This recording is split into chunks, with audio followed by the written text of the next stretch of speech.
Hare Krishna, Namaste, Chapter 18, which is entitled as Sannyasa Yoga. Sloka 8, Part 2. Duḥkham ityeva yat karma kāya-kleśa-bhayāt tyajet kṛtvā rājasaṁ tyāgaṁ naiva tyāga-phalaṁ labhet. Anyone who gives up prescribed duties as troublesome or out of fear of bodily discomfort is said to have renounced in the mode of passion. Such action never leads to the elevation of renunciation.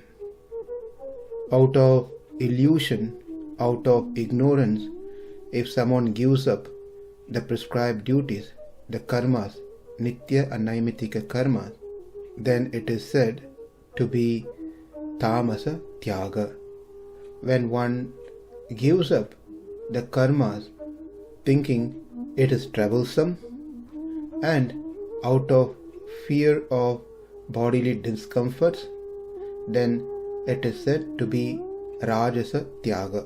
Let's understand why they think it is duḥkham, why they think it is going to give pains to their body.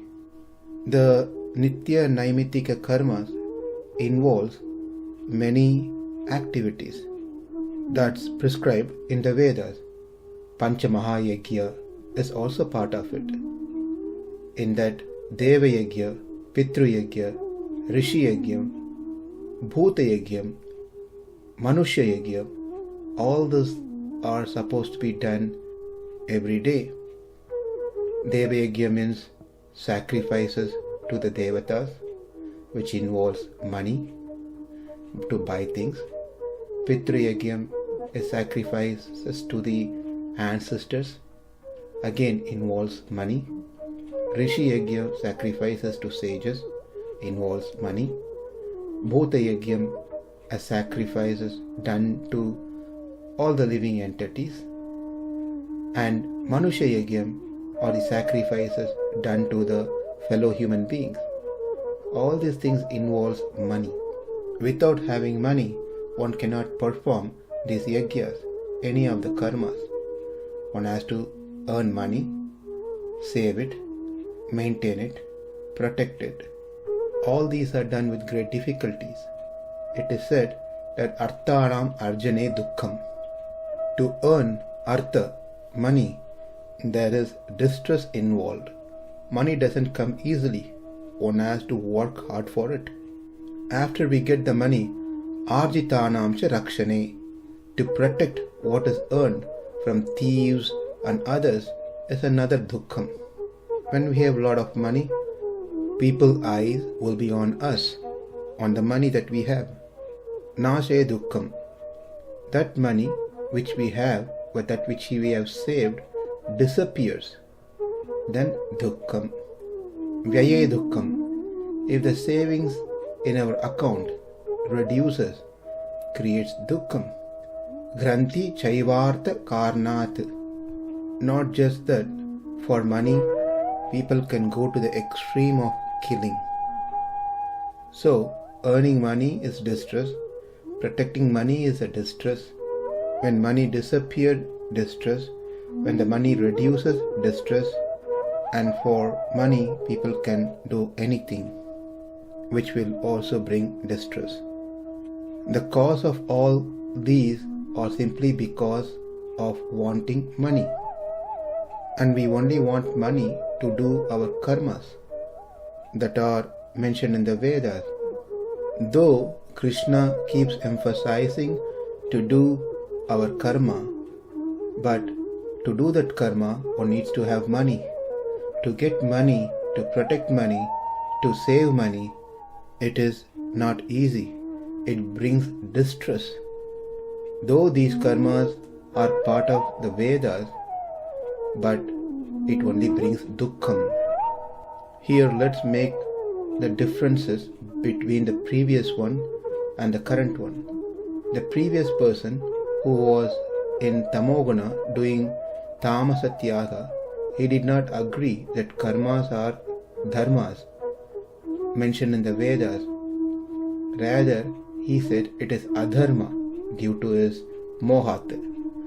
Whereas this person who is in Rajoguna agrees that these are dharmas mentioned in the Vedas, but they are too much of stress brings distress. Therefore, I need to give up the karmas, nitya naimitika karmas.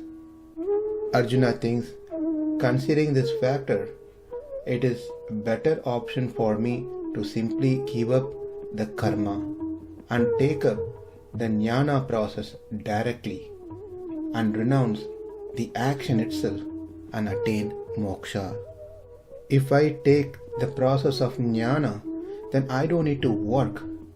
I don't need to do karmas. Therefore, I will not get duḥkham. This seems to be the best option for me, to give up the duties, prescribed duties, and simply go into the forest and engage in dhyana and finally attain moksha, instead of taking the hard route of engaging myself into karma, which only brings distress, duḥkham. Krishna responded saying, impossible to obtain moksha in that approach, Arjuna. Arjuna asked, why, what's wrong in my program? Krishna said, what you're doing is not sattvika tyaga, it is rājasa tyaga. It is only through the sattvika tyaga one will be able to attain moksha. What you're trying to do is rājasa tyaga. Arjuna asked, how does it really matter whether it's rājasa tyaga or sattvika tyaga? It is tyaga which is what is important, right Krishna? Not right, Arjuna, as you don't have clear understanding of what tyaga means. Rājasa tyaga involves giving up of the activities itself, not doing one's prescribed duties like nitya and naimitika karmas.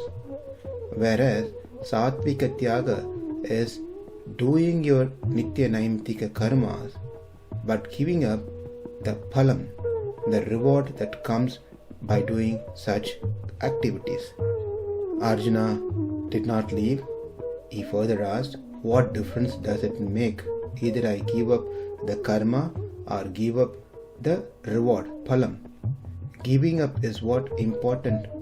Krishna said, well, yes, giving up is very important, that's right. But what is being given up plays a very important role, Arjuna. Arjuna asked, what is the difference, Krishna?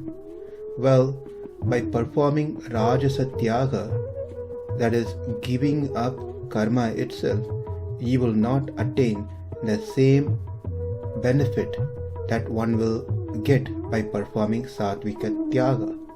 Arjuna asked, what is the benefit that one gets by performing sattvika tyaga, Krishna?